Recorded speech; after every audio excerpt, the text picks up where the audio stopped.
Listo. Bueno, hola a todos. Este es nuestro webinar número 20 y hoy con nosotros tendremos a dos lideresas de muchísimo nivel en nuestro país. Una de ellas en el área política y la otra en el área empresarial. También forman parte de las líderes por la igualdad de género en el Perú. Dicho sea de paso, hoy día tuve la oportunidad y la suerte de revisar o de ver, más que revisar, una reunión organizada por IPAE, por nuestra amiga Elena Conterno, relacionada con la equidad de género como oportunidad de crecimiento. Ahí estuvo Rosario Bazán, CEO de Damper, Elena Conterno, presidenta de IPAE, y Miguel Uccelli, CEO de Scotiabank. Recomiendo, esto está en Facebook Watch. Recomiendo la vean porque realmente es interesante e importante verla. Muy buenas propuestas, muy buenas exposiciones. Regresando a lo nuestro, estamos ahora con Susana y con Meche y agradecerles a las dos la presencia. Una de ellas, Mercedes Arauz, como saben ustedes, como la conocen perfectamente, es una economista también de primer nivel, una gran académica y una reconocida política. Y por otro lado, Susana Elescuro, una de las primeras empresarias que tuvo este país, muy eficiente, muy capaz, connotada empresaria y directora de empresas.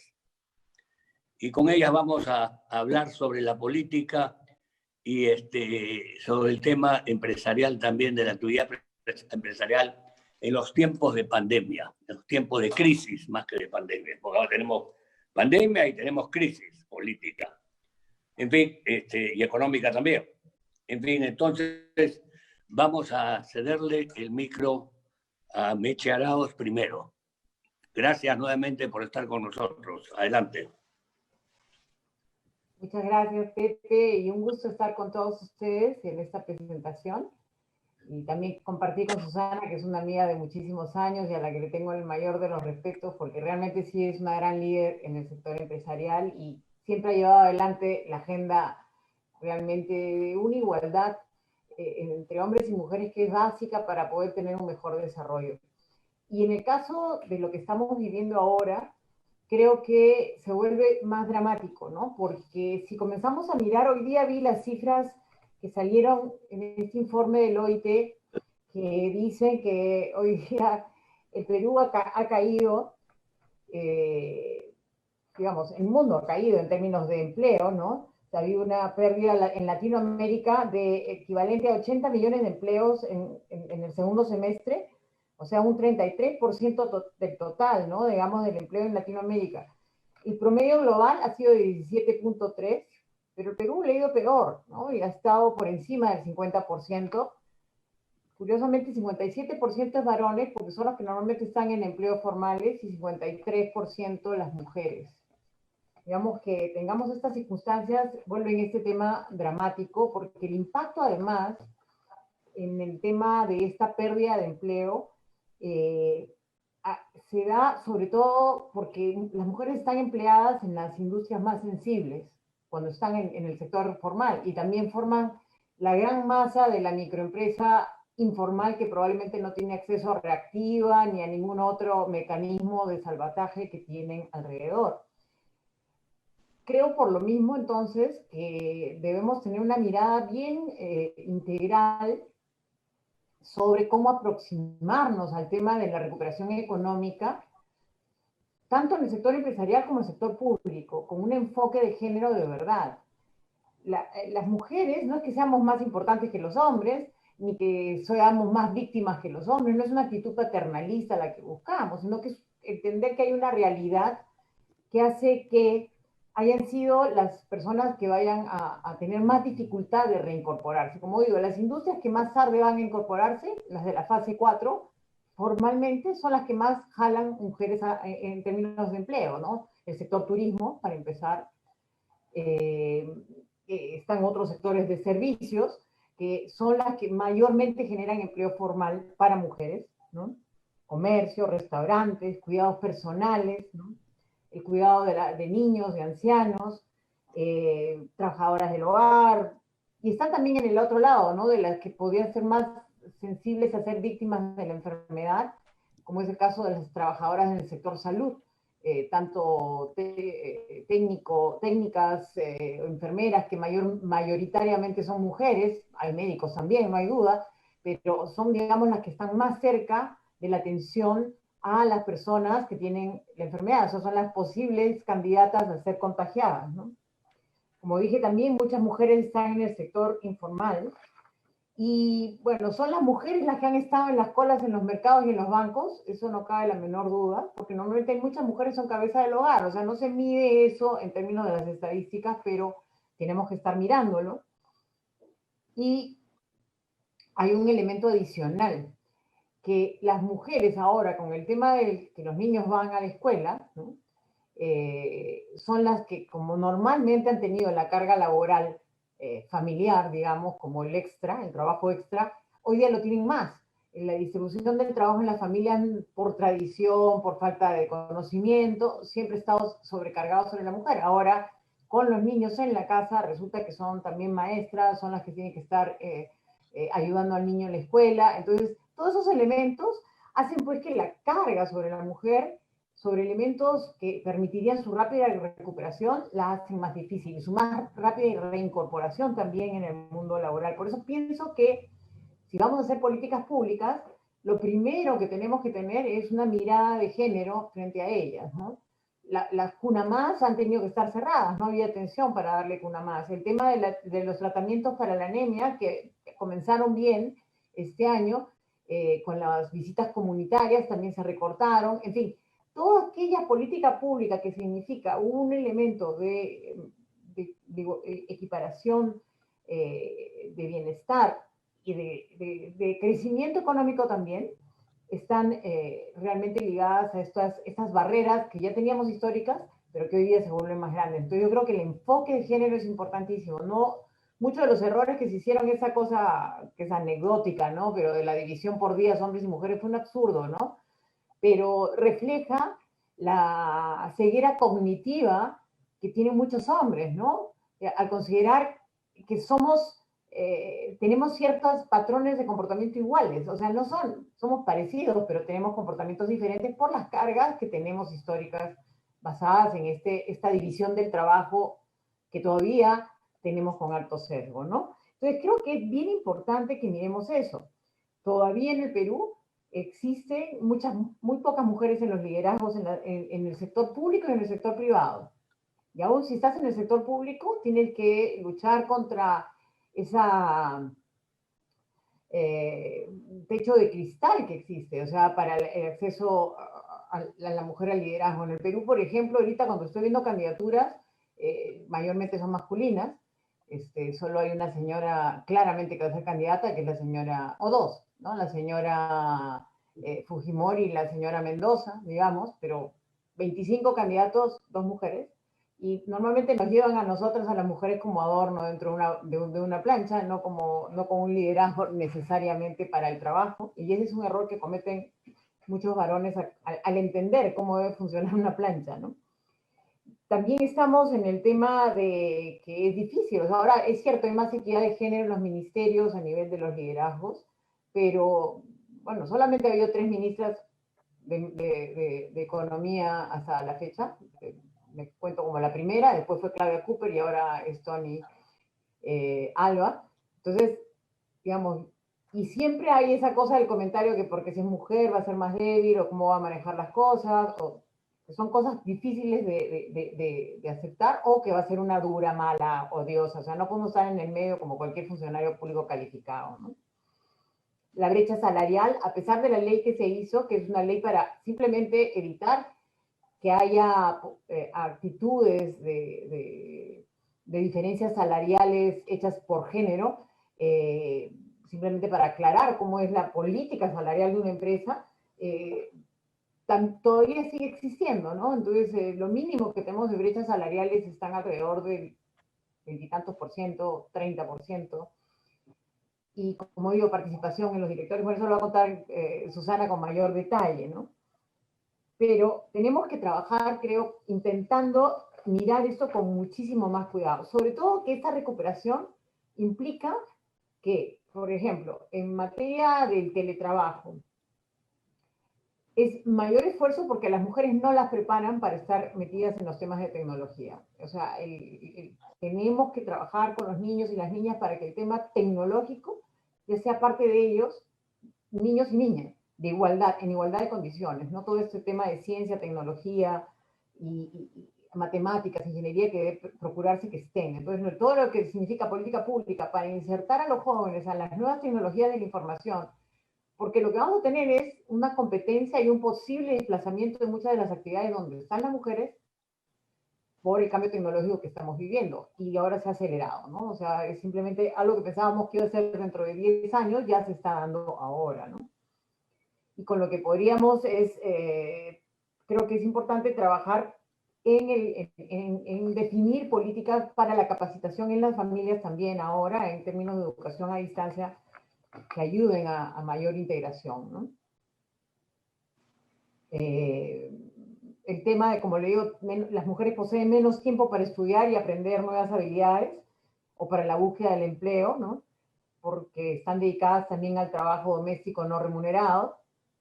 Menos móviles, somos menos móviles normalmente las mujeres hasta cierta edad, ¿no? O sea, yo el otro día estaba hablando con mi hija y me reía, ¿no? O sea, la postergación de muchas jóvenes de lo que es maternidad y matrimonio, o consolidación de una pareja, porque ella, ella que ya es menor que yo, obviamente, no es mucho más chica, pero me decía, mamá, es que a un hombre no le preguntan cuándo va a tener un hijo, a un hombre nadie le cuestiona que postergue la maternidad para desarrollar su carrera, ¿no? Y es parte del problema, ¿no? Estamos viendo que los jóvenes, las jóvenes sobre todo, están postergando eso porque quieren un desarrollo profesional que no podrían hacerlo porque la carga familiar no es compartida, ¿no?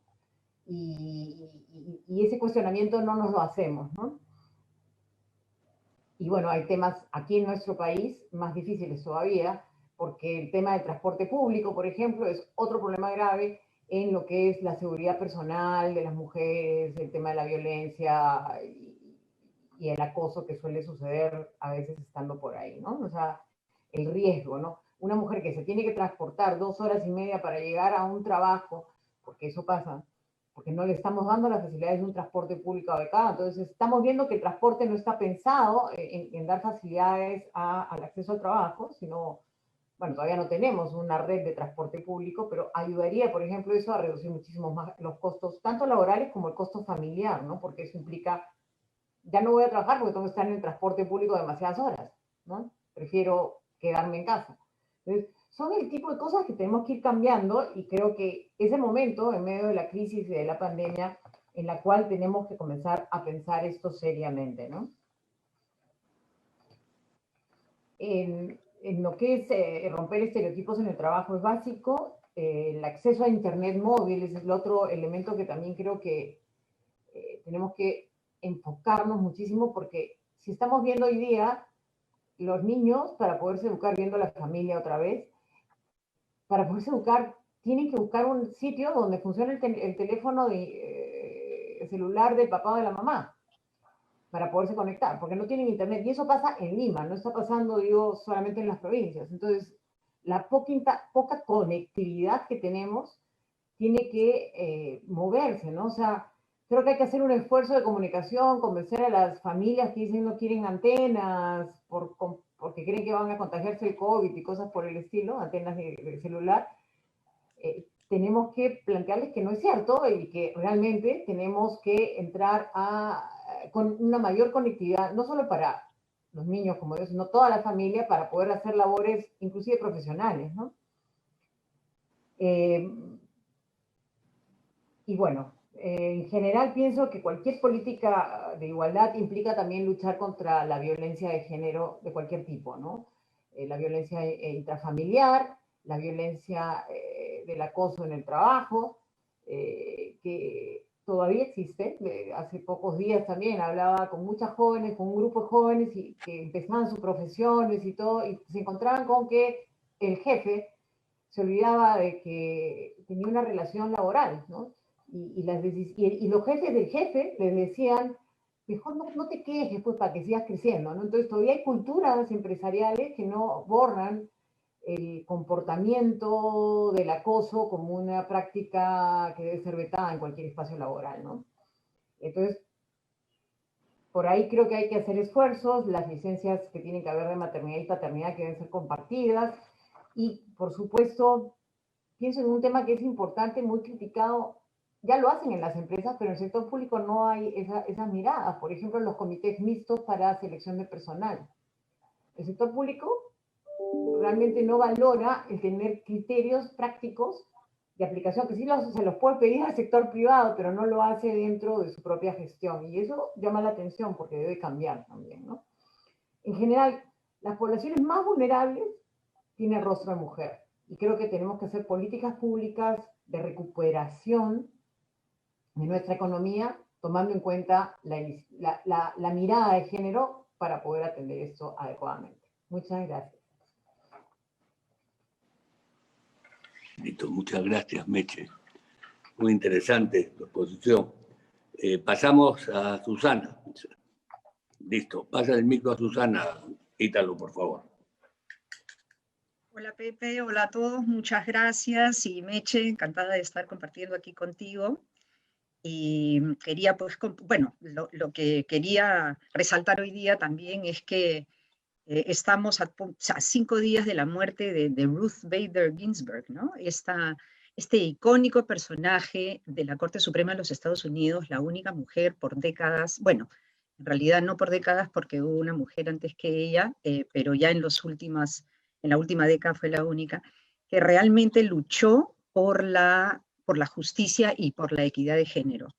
Y por lo tanto, habiendo estos días leído tanto sobre ella, me parece, Regio, que este conversatorio pues coincida con este icónico personaje que realmente, y aunque parezca mentira, era la única de 9 jueces y que ahora están armando una terna para reemplazarla. Los candidatos de Trump son 3 hombres.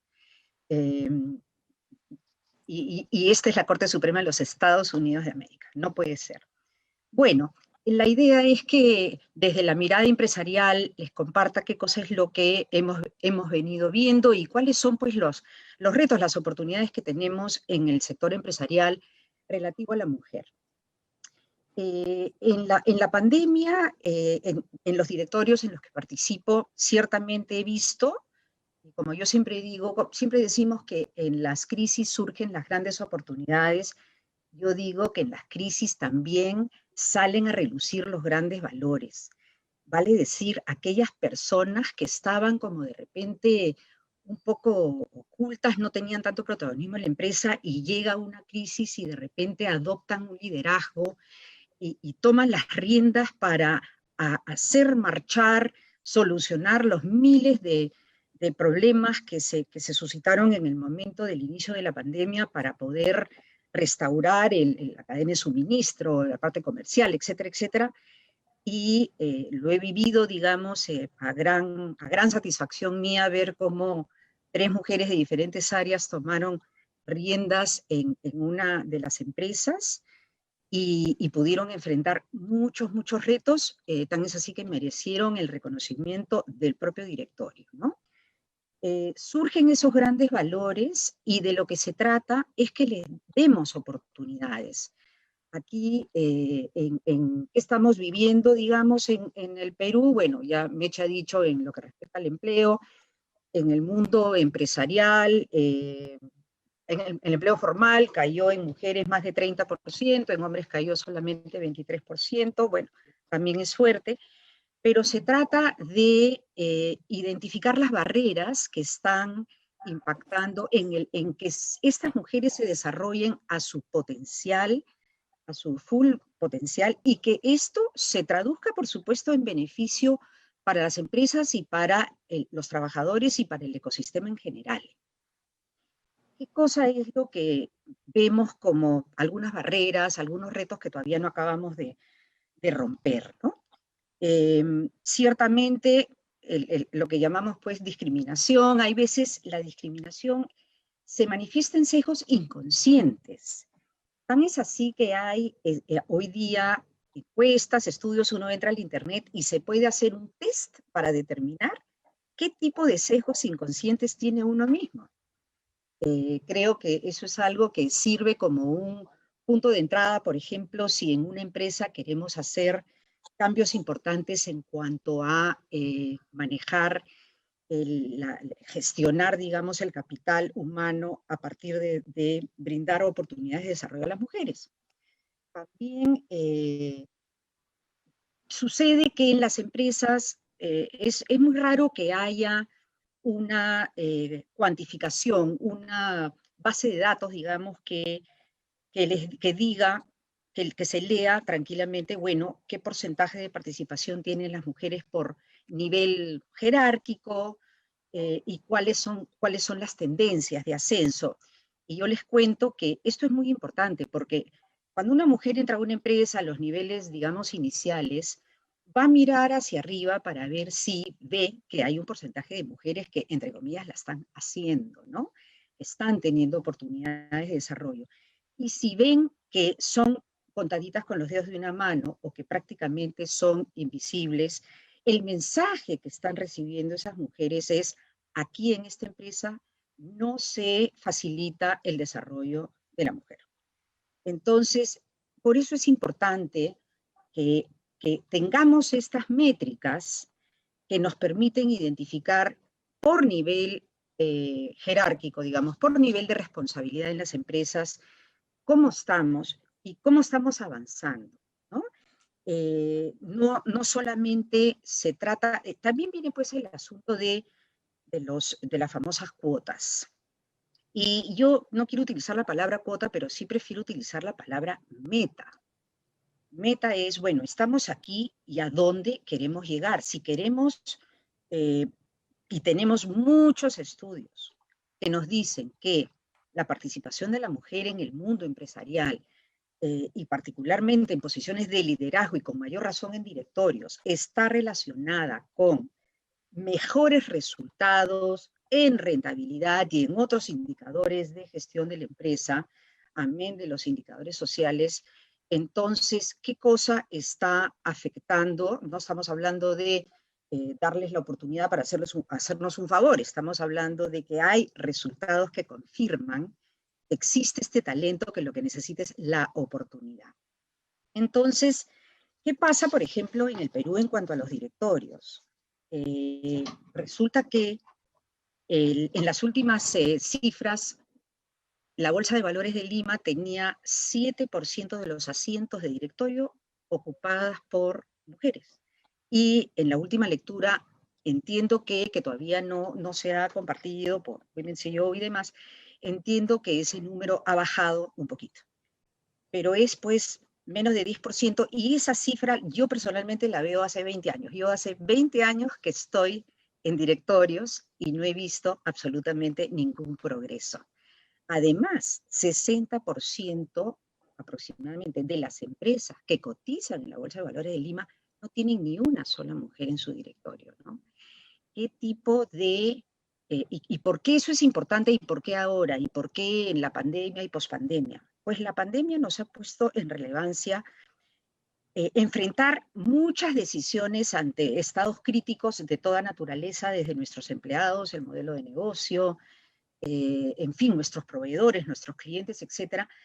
Y tener un directorio donde no hay pluralidad de mirada es evidentemente perder la oportunidad de tomar mejores decisiones.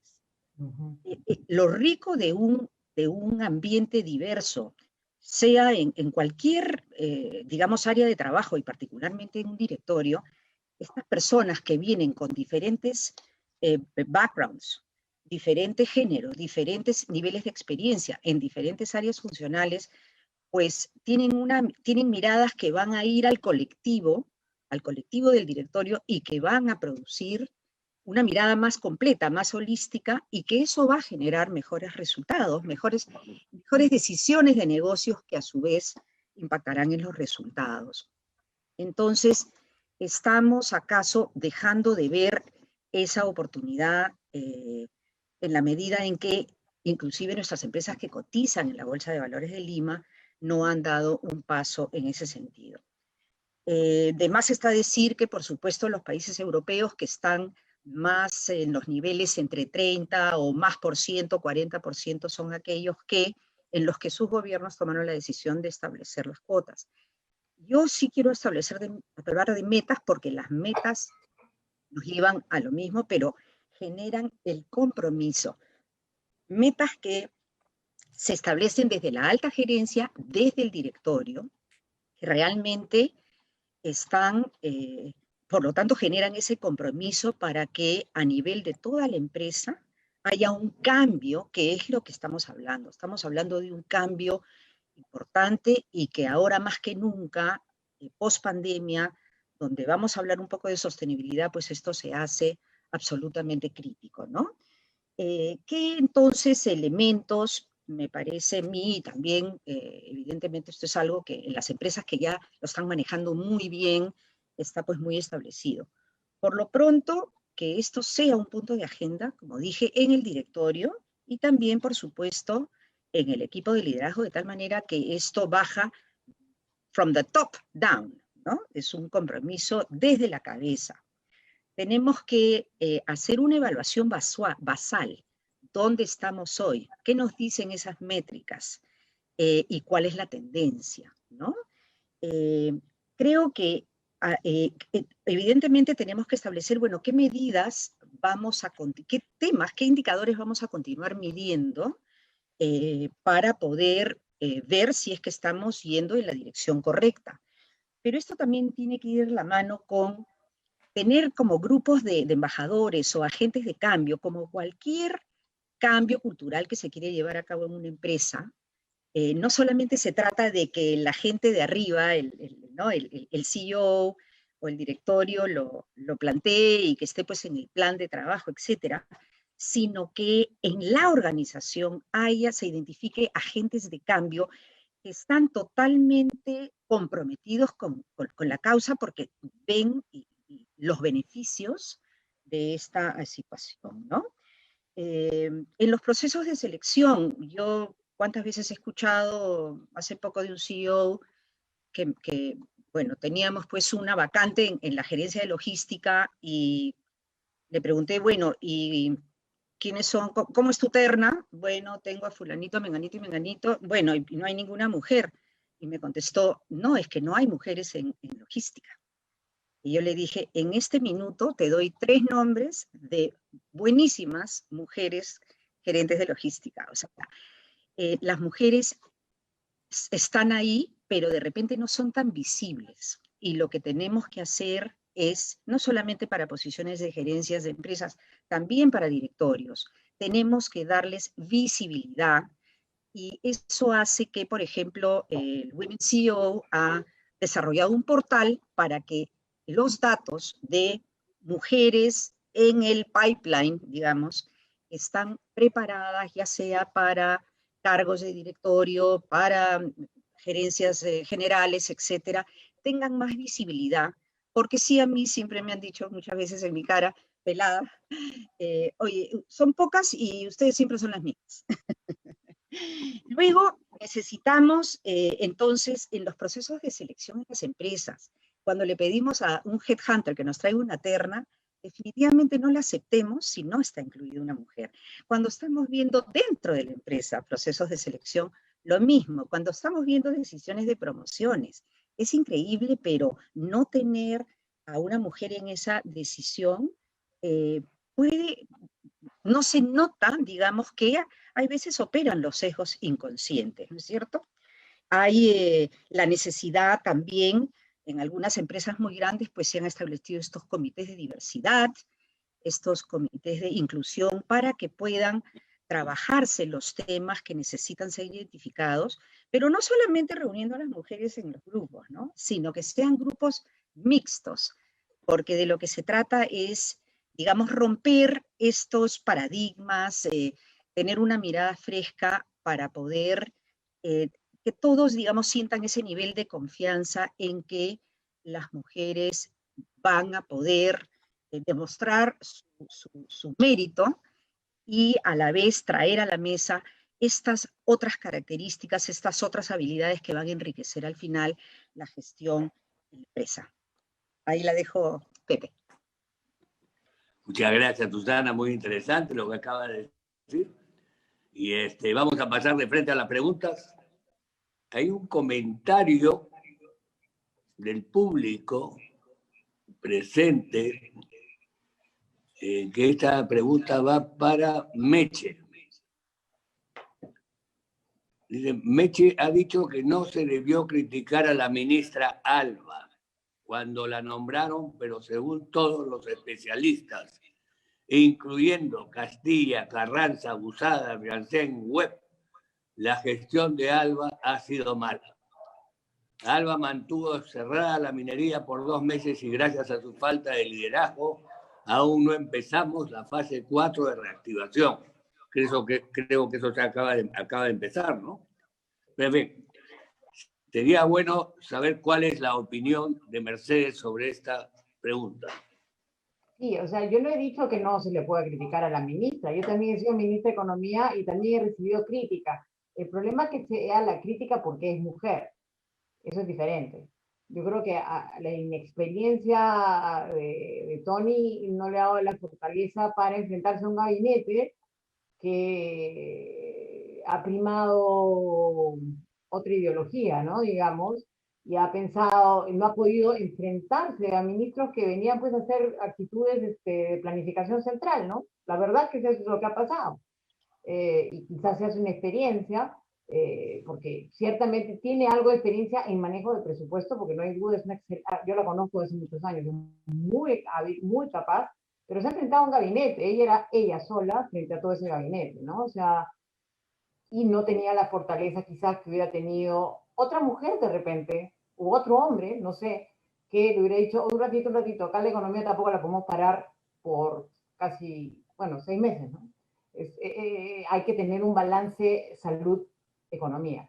Criticarlo por las acciones, no criticarla porque es por un tema de género, y eso es a lo que voy, ¿no? O sea, nadie cuestiona el rol que tuvo Claudia Cooper cuando nosotros estuvimos en el gabinete, ¿no? O sea, Claudia inclusive está en la Bolsa de Valores, está directora de la Bolsa, ha sido una excelente ministra, pero tenía ya la madurez y la experiencia de haber estado en los dos lados, además, porque eso ayuda mucho, que se están en el lado público y en el lado privado, el lado público y privado, ¿no? Ha habido experiencia, digamos, mucho más larga en su trabajo y podía llegar a eso.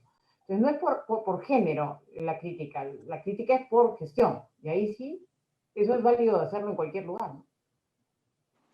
Muy bien, muy claro. Gracias, Meche.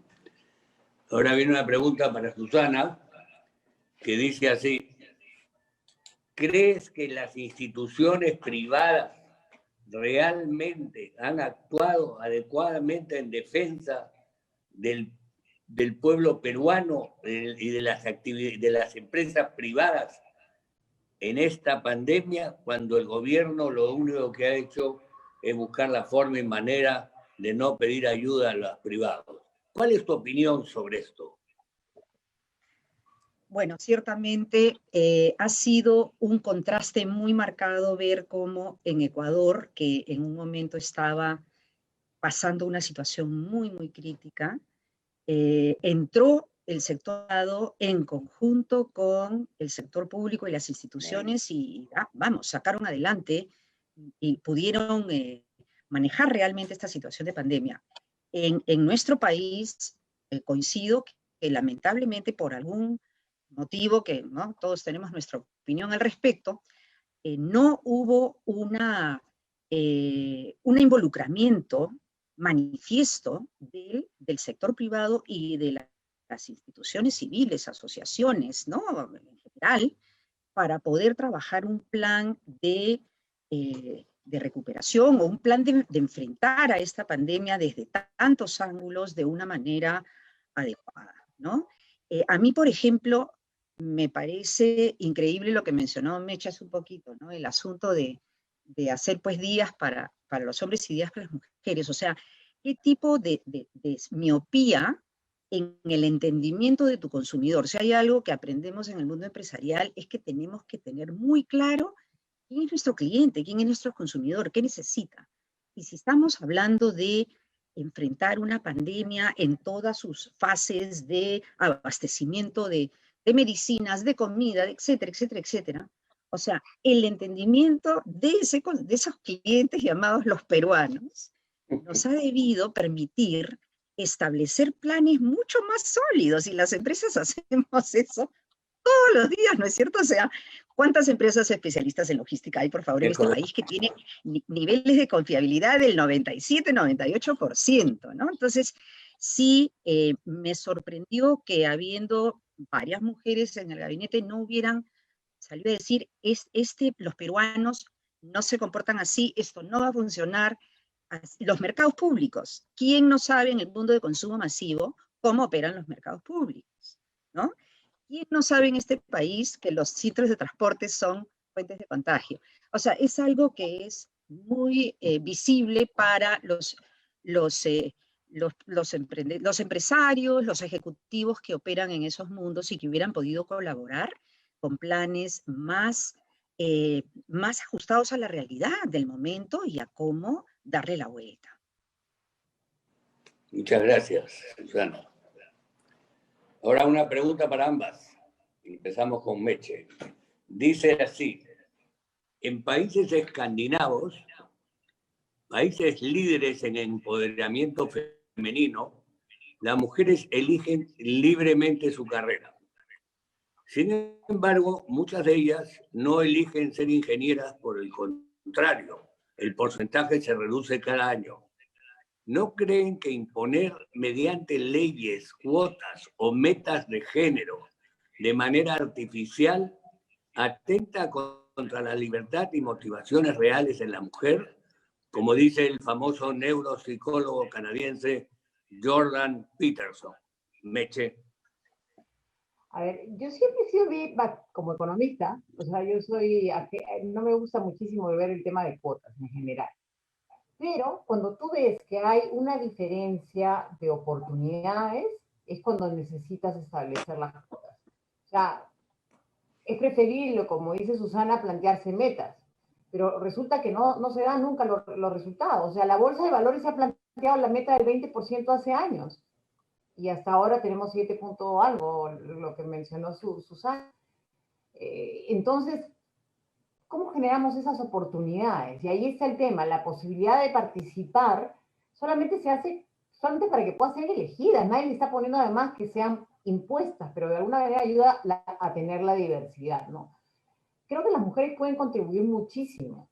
Y concuerdo mucho con Susana de que lamento que en el gobierno actual no lo hayan pensado así. Cuando yo estaba en el gobierno de Alan García, lo primero que hice fue llamar a una empresa especialista en distribución de alimentos para poder atender toda la zona de Chincha en la parte logística, porque yo, como economista, ministra de Comercio Exterior y Turismo, sabía muy poco, pero sí sabía que la empresa me iba a ayudar y lo resolvió, me resolvió los problemas logísticos que tenía en ese momento, ¿no? Cuando me asignaron Chincha en el terremoto. Entonces, esa cosa de que hoy día estamos con una bronca entre lo público y lo privado es un absurdo. O sea, es un absurdo porque tanto el administrado como el administrador público tienen que trabajar juntos, porque no lo sabe todo. El sector público no sabe administrar, hacer logística, no sabe, o sea, punto. No somos especialistas, tanto es así que queríamos una ley para poder tener servicios logísticos del sector público. O sea, no saben distribuir ni medicina, que es su especialidad. O sea, imagínense lo que significa pues distribuir a toda una cadena de valor en materia por ejemplo, los bonos, ¿no? Los bonos para distribuir a gente que ni siquiera sabíamos quiénes eran, ¿no? O sea, teníamos todos estos compromisos de participación femenina, de tener más inclusión, todo eso estaba en la agenda OCDE.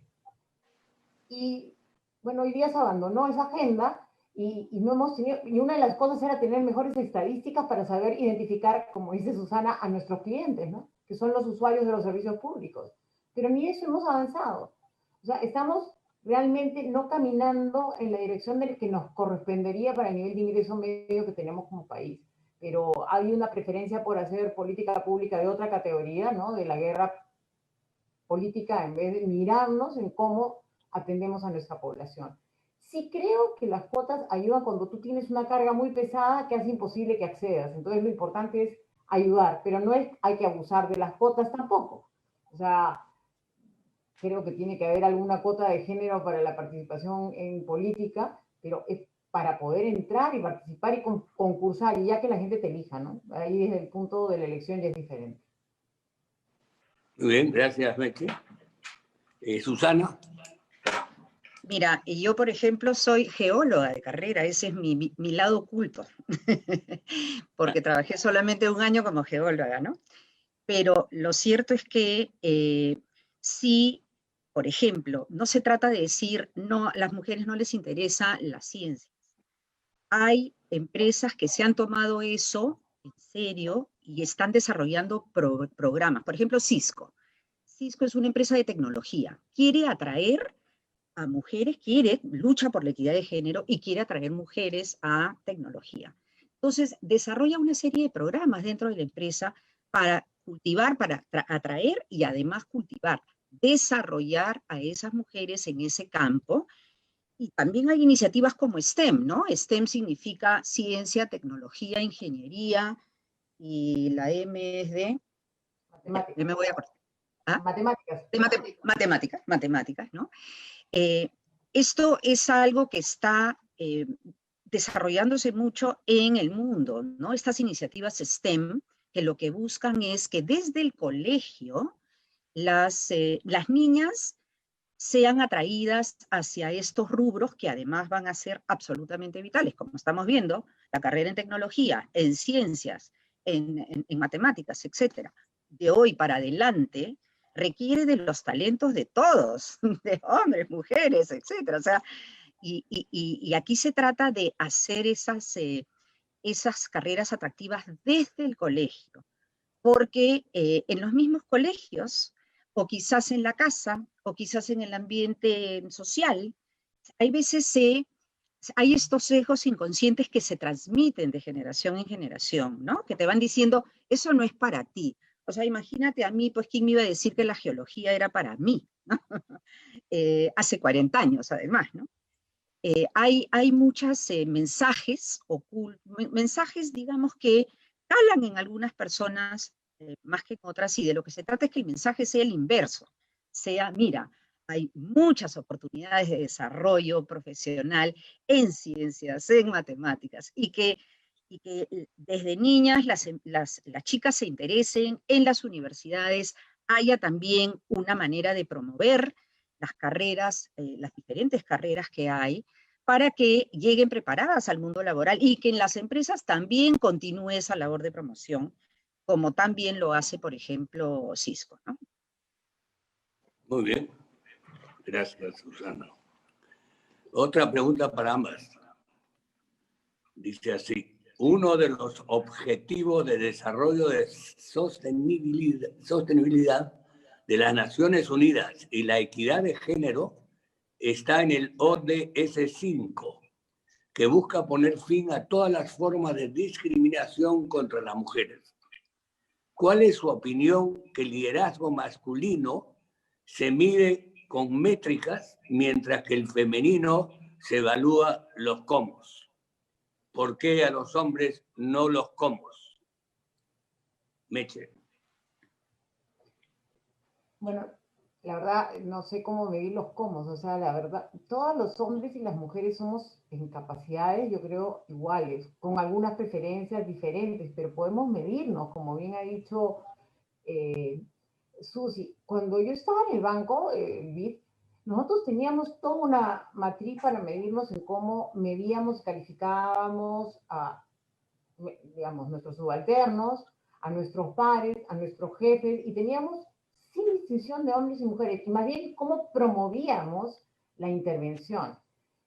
Es cierto, a veces las mujeres mismas venimos con nuestros propios sesgos cognitivos, o sea, no es falso que una mujer, por ejemplo, no sabe pelear por su salario. A mí, personalmente, cuando comencé a pensar, oye, me voy a ir a trabajar al Banco Interamericano de Desarrollo, y ahora, ¿cómo le pido lo que merezco recibir de salario? O sea, primero tenía que averiguar cuál era el rango salarial, cuál quería yo, cuál era mi valoración, ¿no? O sea, para poder solicitar, tuve que hacer todo un trabajo mental para cambiarme de la posición de oye, yo sí puedo recibir un salario acorde a mi carrera, no menos.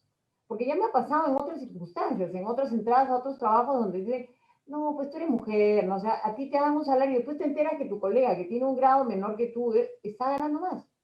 Curioso.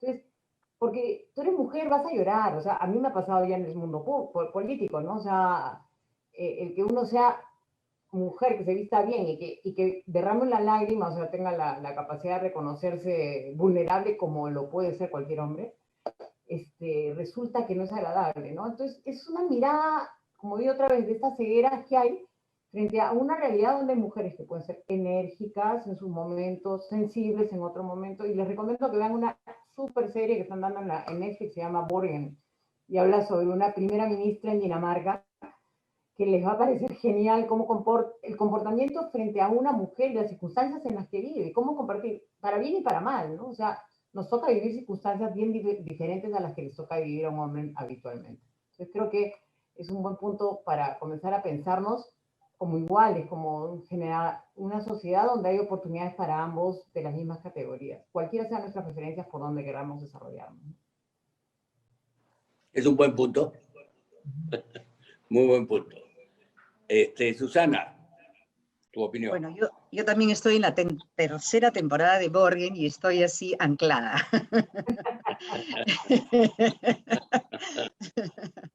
Dios mío, ¿ok? Hasta en Dinamarca pasan cosas. Bueno, con respecto a los ODS, ¿no? El ODS número 5 habla justamente de la equidad, ¿no? De género, y la verdad es que plantea lineamientos, planes de acción y métricas concretas. Por ejemplo, dice, ¿no? 0 discriminación para educación inicial, tanto hombres como mujeres, 0 discriminación, o sea, igualdad de oportunidades para acceder a la escuela técnica, a la escuela superior, a la escuela universitaria, igualdad de oportunidades en cuanto a ¿no? la formación académica, o sea, habla de métricas que son el que se quiere lograr, tanto, pero identificando quizás este segmento, está 50% de la población, digamos, que está finalmente en la foto. ¿Por qué? Porque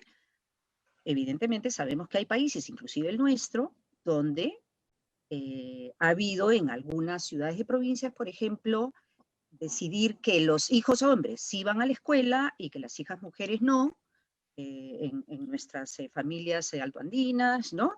En las mismas, por supuesto, escuela secundaria, también, bueno, ya existe, les quiero que escuela primaria, o sea, hay todo un tema de escolaridad donde todavía no se ha erradicado el analfabetismo, pero se trata ahora no solamente de que terminen la escuela, se trata de que puedan acceder a una opción de carrera tecnológica o de la carrera universitaria que les permita tener mayores, digamos, capacidades de empleabilidad y que puedan generar ingresos para sí mismas, para su entorno, para su familia, para el progreso del género en general en la sociedad, ¿no?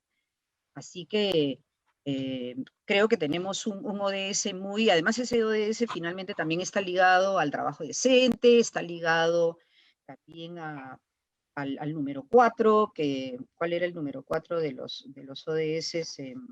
Déjame acordarme. Bueno, pero que al final los ODS se van agrupando entre ellos para lograr los mismos objetivos, que es el desarrollo de la humanidad, el desarrollo del potencial de la humanidad.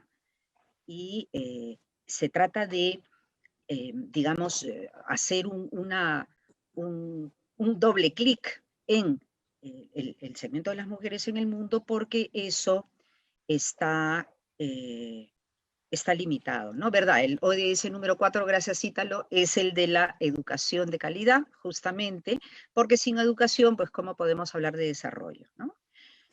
Así que totalmente identificada con estos ODS, en particular con el de equidad de género, que jala a los otros también. Muchísimas gracias, muy bien. Nos vamos para Meche.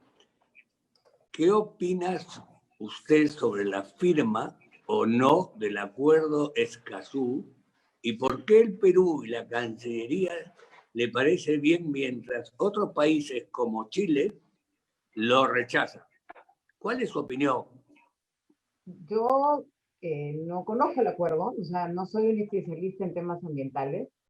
Entiendo que nosotros, en términos de legislación, cumplimos con todos los requisitos que están ahí exigiéndonos y que supuestamente, entiendo, porque no lo conozco, eh, no tendríamos ningún problema de cumplir con el acuerdo. Pero yo creo que ese tema tiene que entrar a un debate nacional antes de y que sepamos exactamente qué firmamos, antes de que, está firmado, digamos, ¿no? Pero que se ponga en vigencia porque hay que evitar cualquier riesgo que pudiera existir. Yo no soy experta en el tema, los ambientalistas, los economistas ambientalistas que yo conozco me han dicho que está bien, pero no es mi especialidad, así que no puedo mucho de contestar.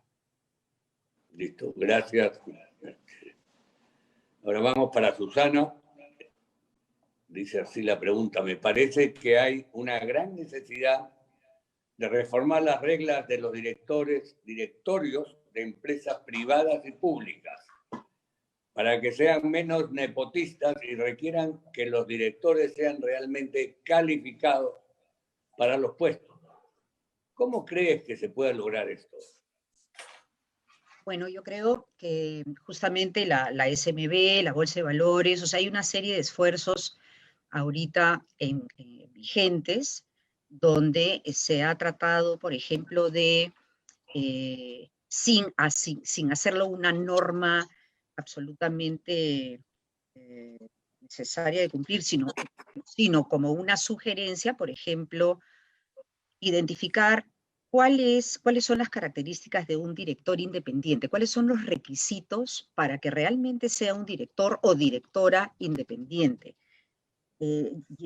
Comunicar esto y trabajarlo en el sector empresarial permite que los que están tomando las decisiones, los presidentes de los directorios, que están tomando las decisiones de quienes integran su directorio, se modernicen con los tiempos, entiendan cuáles son los beneficios para su directorio de poder realmente atraer a independientes, y no solamente independientes, sino también pues que haya participación, diversidad de género y diversidad de experiencia, de tal manera que haya una mirada más plural, ¿no? O sea, una de las maneras es a través de estas instituciones, la SBS, etcétera, etcétera, que tienen que ver con por lo menos aquellos directorios de empresas que pues están o reguladas, supervisadas, o que están listadas, en fin, que les permita avanzar en ese camino.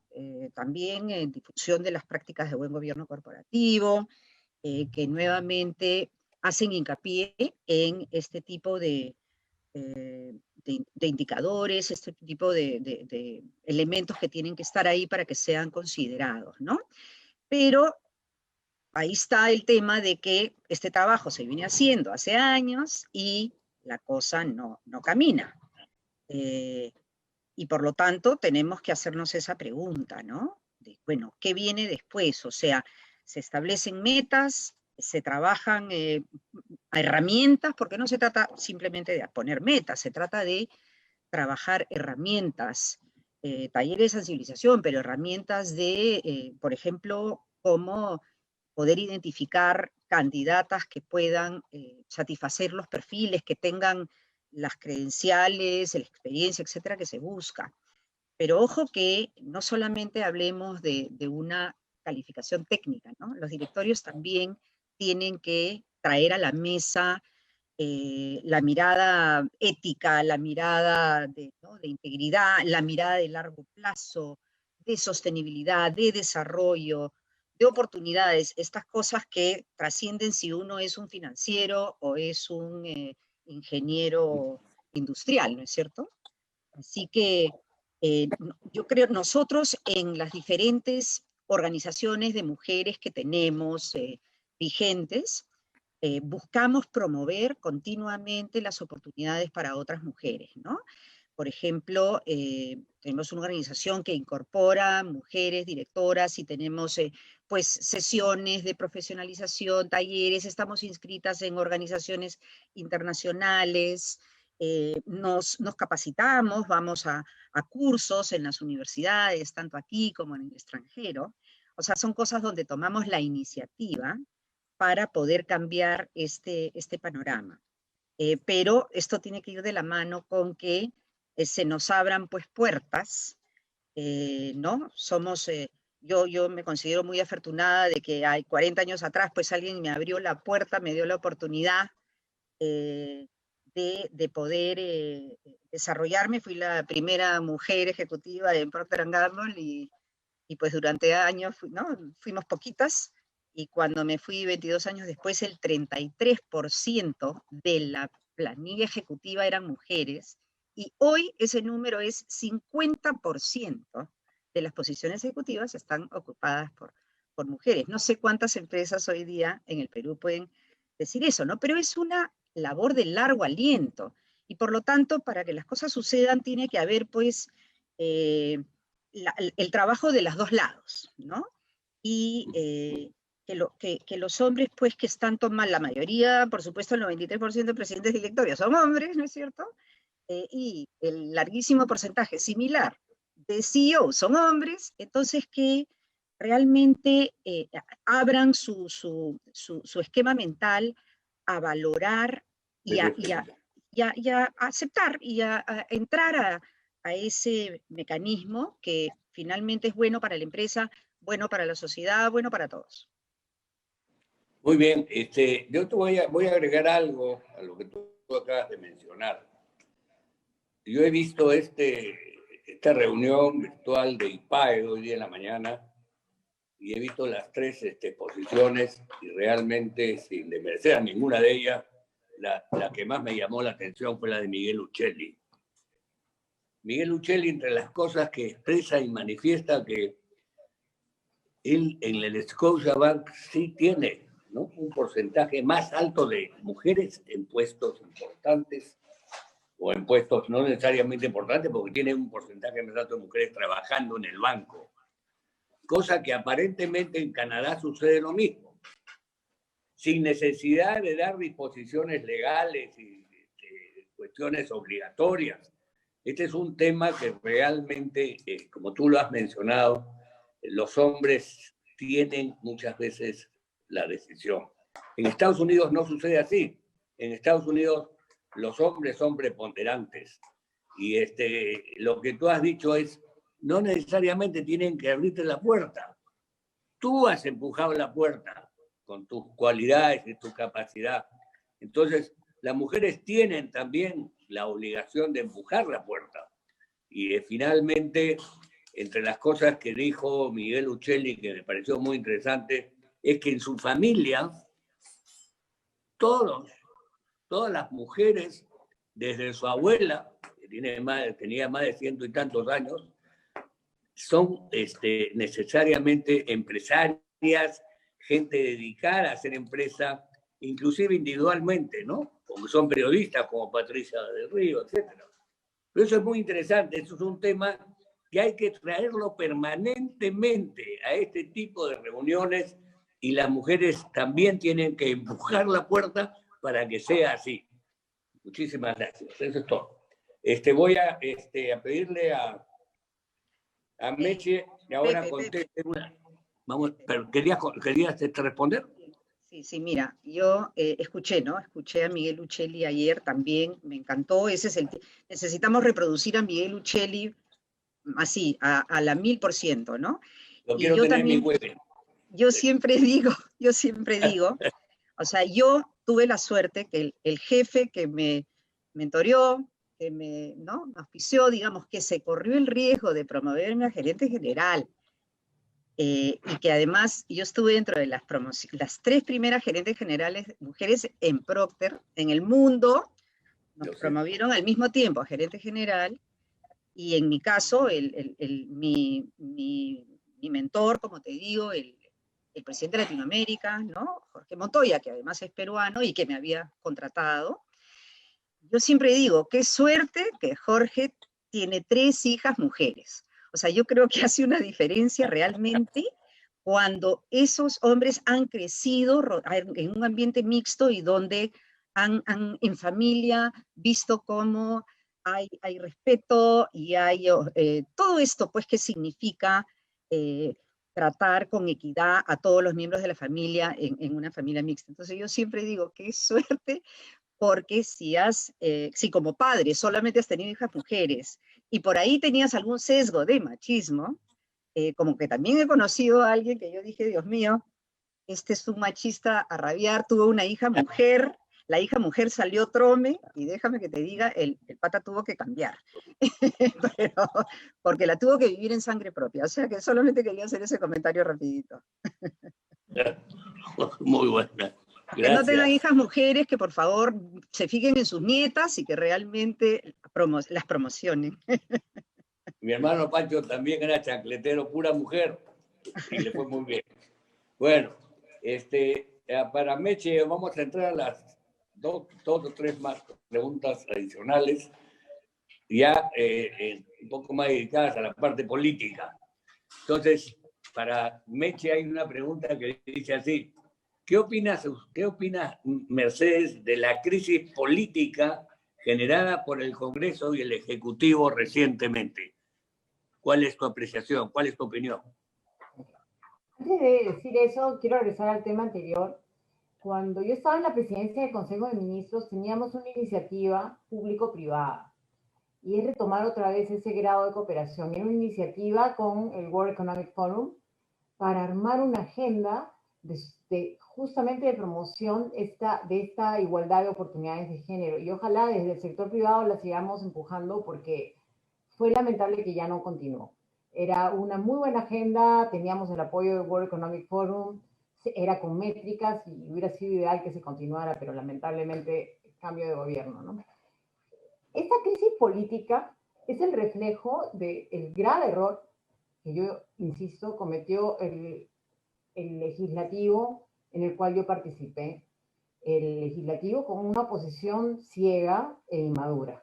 Y sorry por los que son amigos de ellos, pero cometieron un grave error en abrir una caja de Pandora jugando con el tema de las vacancias y, por supuesto, al Ejecutivo, y luego, más grave, con el tema de las votos de confianza, ¿no? Esas armas que están ahí son justamente para, como una medida de decirle, oye, cuidado, tengo esta arma, no lo usemos, mejor sentémonos a conversar. Durante la gestión del señor Vizcarra, yo lo que no he visto es una voluntad de diálogo. Las conversaciones que hacía un esfuerzo, por ejemplo, su jefe de gabinete, Salvador Solar, yo no sé si estaban realmente apoyadas por él.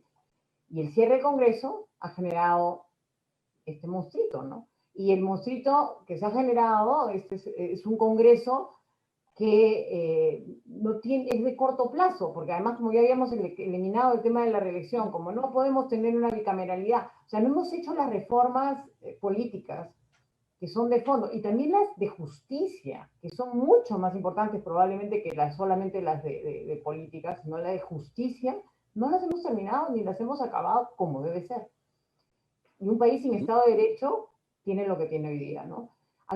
Es un desastre tener que estar a pocos meses de las elecciones escuchando que otra vez vamos a la vacancia. La vacancia debe ser una advertencia para decirle, oye, por si acaso, siéntate a conversar, pero no para generar el circo de la inestabilidad que estamos generando. Como lo fue con Kuczynski, o sea, no se tenía que vacar al presidente. El señor presidente de Kuczynski debió ser juzgado al terminar su mandato, porque la verdad no ameritaba eso. Bueno, al final, la segunda intentona también fue otra vez un circo, y ya la trampa de hacer videos grabados artificiosamente, valgan verdad, ya se sabrá la verdad de cómo llegaron a esas circunstancias, ¿no? Pero la historia lo dirá. Pero creo que usar las herramientas que son como las herramientas de decir, es mejor que nos sentemos a conversar, como las herramientas efectivas de hacer política, es un grave error y ha dañado la institucionalidad de nuestro país. Y lo he dicho varias veces, ser superfluos en el manejo de la Constitución ha generado el daño que le hemos hecho a nuestro país. Institucionalmente Y bueno, nos vino la desgracia de la pandemia y ya pues el país va a retroceder más de 10 años. Muy bien, muchas gracias, Meche. Tenemos otra pregunta relacionada con la política que es para ambas, que dice, ¿cómo lograr mejorar la calidad de los congresistas, presidentes, gobernadores regionales y políticos en este país? Ustedes, que son dos mujeres connotadas, creo que pueden darnos una solución de cómo enfrentar esto a nivel de población. Bien complicado, empecemos desde Susana. Bueno, partimos de bien abajo, ¿no? Yo creo que, obvio, sabemos todos que los países que están muy bien manejados, generalmente el sector público atrae a su mejor gente, ¿no? Y que es un verdadero honor ocupar esos cargos y bueno, evidentemente el talento, atraer el mejor talento va a hacer la diferencia, estés haciendo lo que estés haciendo, sea en el mundo empresarial, en lo que es políticas públicas, etcétera, ¿no? Pero partimos de un nivel bastante contaminado, en mi opinión, para ser capaces de atraer a la mejor gente en el sector público. Me parece que hay lo básico que opera a nivel, como elemento fundamental, es este asunto de la confianza, y que yo creo pues que el nivel de confianza es bajísimo. Lo que es valores en general es problemático, lo que une, el propósito, ¿no? Tiene que haber un propósito que une a la gente y que ese propósito va a primar sobre otras consideraciones y que va a haber una sola agenda, ¿no es cierto?, versus agendas ocultas, agendas individuales ocultas en el medio. Entonces, sí, ¿no? Se trata, creo, de contribuir, digamos, a la mejora de las sociedades de nuestros diferentes ámbitos. Algunas tendrán capacidades de manejarse en este sector público, ¿no? Meche ha vivido en él durante años y en fin, la mayor parte de su carrera y tantas otras mujeres que conocemos también, pero sí, por mi lado lo que yo veo es si estamos otras en el sector empresarial y también contribuyendo para que el país salga adelante, pues al final de lo que se trata es el resultado que apunte hacia una mejora, ¿no es cierto? Sea de un lado, de otro, en fin, asociaciones civiles, de donde sea, pero al final es este conjunto de elementos que van a hacer la diferencia en un país, ¿no? Y también tenemos que pensar que haya, pues como dijo Meche, o sea, que haya más trabajo conjunto entre el sector privado y público. En algún CADE me parece, del año pasado o del anteaño, ¿no? La política y la economía no pueden ir por puertas separadas. Tenemos que, los gobiernos de turno tienen que poder incorporar y tienen que reconocer, digamos, que este es un tejido que tiene que ir tejiéndose de la mano con los talentos de un lado y del otro, retroalimentándose continuamente para poder uno aprender del otro e ir mejorando cada vez más, ¿no? Meche, te la paso. Esta crisis no es una crisis solamente del Perú, es una crisis que viene en un contexto global que creo que hay que tenerlo en cuenta. En la época que vivimos, yo fui ministra en la época de Alan García, estábamos en la época donde el boom de la globalización se estaba dando y vino la crisis financiera internacional. Con la crisis financiera internacional no se corrigieron muchas cosas que andaban mal. El boom de la globalización se basaba en buena parte en este consenso de Washington que nosotros seguimos, pero no cumplimos todo. Porque parte del compromiso de ese consenso de Washington era invertir lo que lográbamos con éxito, y acá hay, como digo, un liderazgo que tenemos que trabajar todos, en lograr, por ejemplo, hacer una buena inversión en temas como la educación pública, ¿no? Invertir en la gente. O sea, tenemos un problema de educación pública y eso hace que nuestra gente no aprenda, no entienda, acepten promesas que son baladís, porque no están conscientes de probablemente el largo plazo. No de que sean malas personas, sino que encuentran que viven su emergencia de corto plazo y pues quieren ir y sacar su plata del FP porque se van a quedar sin empleo o necesitan el trabajo fijo porque si no, ya no puedo conseguir trabajo después. O sea, están preocupados por una conciencia de corto plazo, evidentemente, y no han aprendido a mirar el largo plazo como una posibilidad o una posibilidad de cambio, ¿no? Entonces, creo que tenemos que hacer un esfuerzo de invertir, de hacer una real inversión en nuestra población. Tanto, no es un problema solamente digamos, de malas personas, sino que hay una tendencia global hacia los populismos.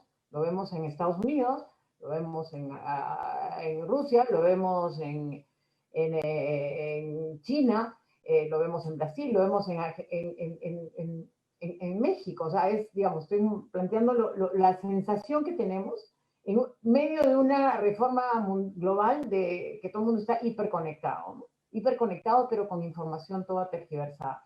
Entonces es un fenómeno bien complejo que hay que estudiarlo, pero implica también varias cosas. Como digo, formación, educación, para mirar el largo plazo como una oportunidad. Es una formación continua, además, ¿no? Segundo, creo que tenemos que pensar en una real reforma política. No esta cosa de, oye, ¿cuánto te pago para las elecciones? Que si ¿cómo se llama? La inmunidad, no la inmunidad. Hemos sido bien light en analizar qué es lo relevante. Necesito una segunda cámara. Probablemente hubiera sido mejor tener una segunda cámara y hubiéramos evitado cierto nivel de conflictividad, porque hay una segunda cámara que hace el trabajo reflexivo de lo que puede hacer una cámara que tiene que representar a todos los peruanos, que es la Cámara de Diputados, ¿no?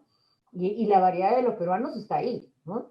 Segundo, ¿qué tipo de partidos vamos a tener? O sea, ¿cómo aseguramos hoy que los partidos políticos en el mundo están en crisis? ¿Cómo aseguramos que representen ciertos contenidos ideológicos? Prefiero hablar con alguien que es de izquierda, bien claramente de izquierda, y entendiendo su discurso, poderme encontrar puntos de contacto y de diferencias y de acuerdos. Pero si me voy a encontrar con una mazamorra de gente sin ideología, es bien difícil hacer política pública así. Es muy difícil. O sea, las leyes salen porque, oye, a mí se me ocurre que es popular, además ni siquiera porque no tienen cómo probar que sea popular, ¿no? Entonces hay que tener mucho cuidado en eso. El funcionario público, vilipendiado, insultado, está asustado, porque tiene que estar, además de la Contraloría, frente a la Fiscalía, que te llama. Yo no sé cuántas veces voy a la Fiscalía al mes, o sea, todo el tiempo, porque por casos cosas que he hecho en el año 2006, 2007, o sea, tengo que seguir yendo a la Fiscalía, a justificar mi gestión, llevar papeles que en cualquier lado ya no importan esos papeles, ¿no? Porque ya debería haber prescrito, ya pasó 15 años, pero sigo yendo a la Fiscalía por esos temas. O sea, el funcionario está asustado, encima el escándalo de la prensa, que parece que el negocio pues es hacer espectáculos sobre lo que es la política, y la política no es espectáculo, la política es política. Entonces, lamentablemente las medios de comunicación no comunican bien, no se preparan, no se informan. Ayer, por favor, podemos estar de acuerdo o no con la decisión del Tribunal Constitucional sobre el tema del pago de impuestos, esta cosa de la ley, el decreto legislativo que fue consultado con el tribunal. Pero el show fue atacar a las empresas. Entonces, ¿qué va a generar empleo? La pregunta es, y eso es gente que está en la empresa, o sea, son trabajadores de una empresa que dice que las empresas no son malas. Entonces, yo no entiendo a las empresas de los medios de comunicación que no explican, que no entienden, que no traducen, que hay otras cosas detrás. Tienen una serie de señoras, porque ahora son muchas mujeres, lamentablemente, que no se preparan. Yo he estado en la prensa también alguna vez haciendo entrevistas económicas, y yo me esforzaba en hacer un esfuerzo con la productora que trabajaba conmigo en leer, en estudiar, y para saber llegar a las preguntas. No, acá opino sin haber leído ni siquiera la ley. O sea, y opinan alegremente frente a un público que, claro, obviamente va a decir, las empresas son malas. Todos esos miserables que son los millonarios, perdón, son gente que genera empleo. Y si no generan empleo, ¿de dónde vamos a vivir nosotros? El resto, ¿cómo se mueve la rueda si no hay empleo? Y eso es porque nuestra prensa no está haciendo el buen trabajo. Por pagar muy poquito probablemente, ¿no? Pero ahí hay un tema para trabajar. Pues si no, no vamos a generar confianza en las decisiones públicas. El funcionario está asustado. Y finalmente, bueno, creo que hay que enfocarnos. Yo no creo que lo podamos hacer ya en este gobierno, pero el nuevo gobierno tiene que armar, el que llegue, y decir, vamos a hacer el nuevo pacto de la Moncloa, el pacto que promueve el presidente es muy chiquito. Yo creo que hay que hacer un pacto real para mirar todas las aristas de una mirada de desarrollo después del bicentenario, ¿no? Bueno, muy interesante lo que acabas de decir. Yo quiero agregar algunas cosas ahí. Con respecto al tema del Tribunal Constitucional, el manejo de prensa ha sido pues, contrario directamente a las empresas. El que el Tribunal Constitucional haya tomado una determinación, en mi opinión puede ser buena, no implica de que las empresas han estado haciendo algo que va en contra del país o de esto, si no existen disposiciones legales de por medio que le permitían hacer esto como cualquier otra empresa hubiera hecho. Entonces yo creo que volvemos otra vez a solicitarle a las instituciones privadas a defender las posiciones de las empresas en todas estas áreas, que son peligrosísimas. Entonces viene mi pregunta final para ustedes, porque hay algo más que quería yo también preguntar, que era sobre el tema de la educación a través de la televisión, que hemos tenido un problema con respecto a la subversión, a Sendero Luminoso, a lo que se ha dicho con respecto educativamente, lo que se ha dicho con respecto a la subversión, que ha sido no solamente mal explicado, que ha generado una reacción también de muchos sectores. Entonces, la pregunta es, ¿qué cosa piensan ustedes del rol de los medios? ¿Hay alguien que pueda decirle a los medios que tienen que tener muchísimo cuidado y tienen que dedicarse solamente a informar adecuadamente? Porque se está generando una información peligrosa. ¿Qué cosa piensas, Susana, y qué cosa piensas, Meche? ¿Quieres que empiece yo, Pepe? Sí. Bueno, la prensa y los medios tienen un rol importantísimo en educar también. O sea, y en un país donde hay baja lectoría, ¿no es cierto? Hay un nivel educativo bajo, la verdad, como sabemos, los resultados del World Economic Forum y todo. Lo que sí llega mucho a la gente a diario y forma opinión es lo que se comunica a través de los medios.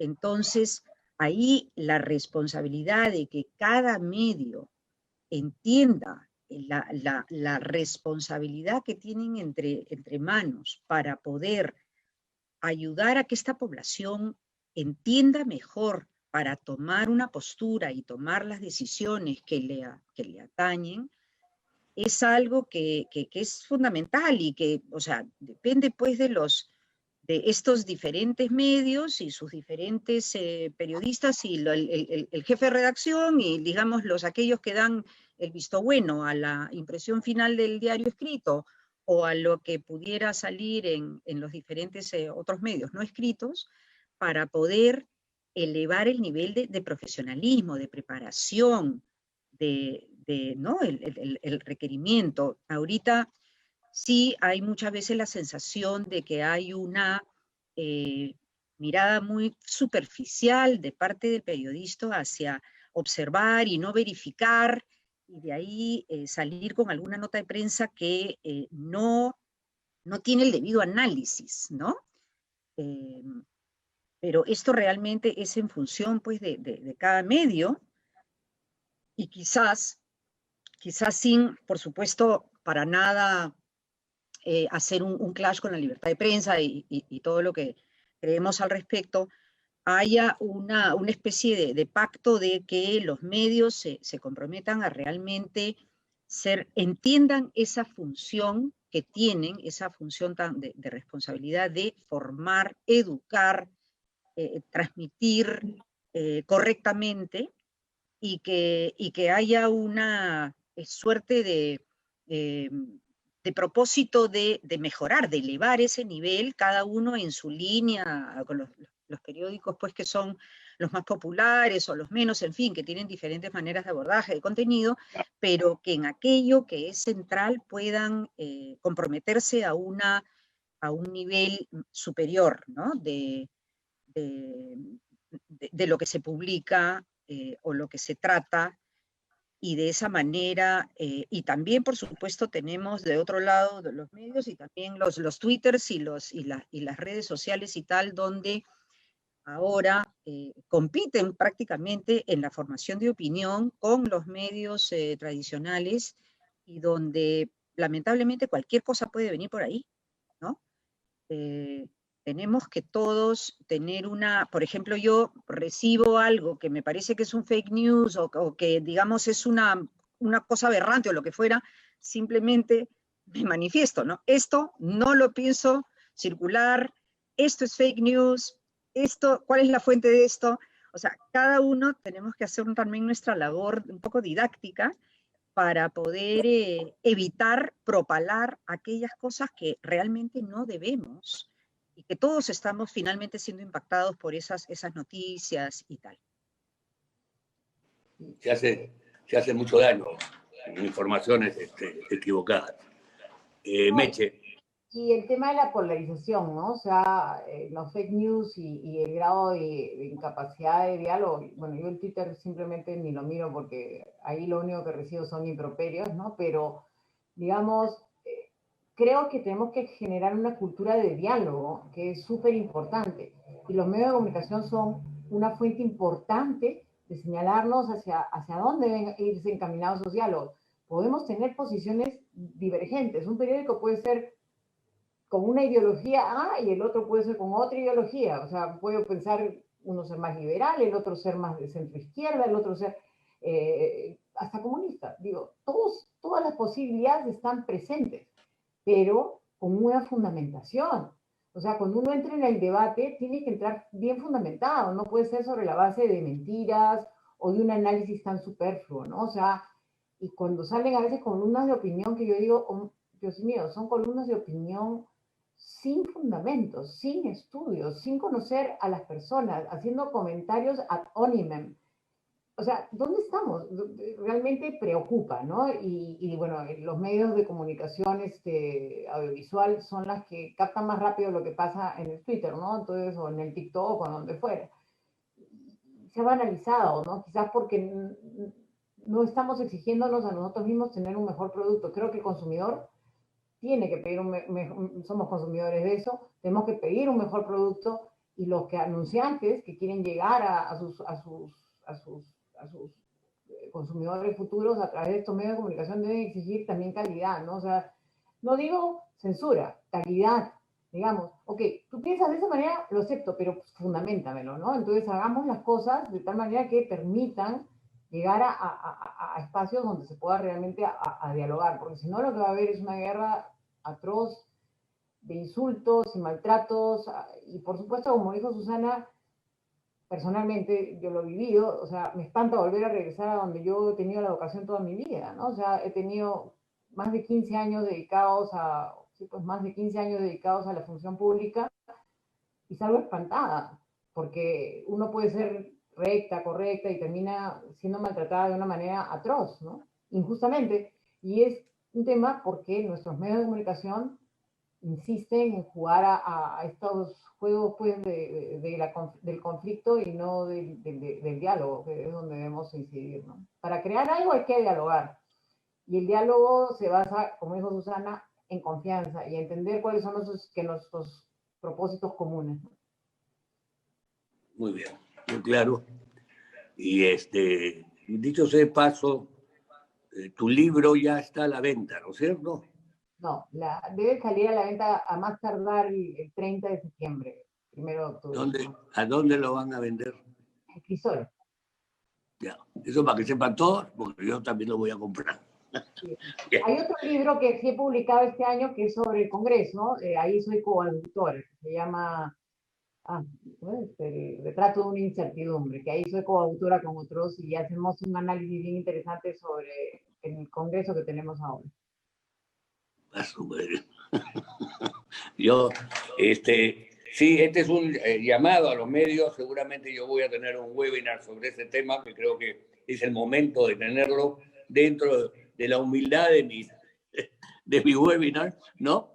Tenerlo porque hay personas y gente que se incluyen acá, que participan y que pueden tener llegada además a los medios para que los medios tengan muchísimo cuidado en lo que informan y no estar agrediendo a las personas, sino más bien tranquilizando el sistema general del país para que en circunstancias que se nos viene como una elección, necesitamos más que nunca muchísima calma, muchísima tranquilidad para que esto pueda seguir caminando como queremos todos.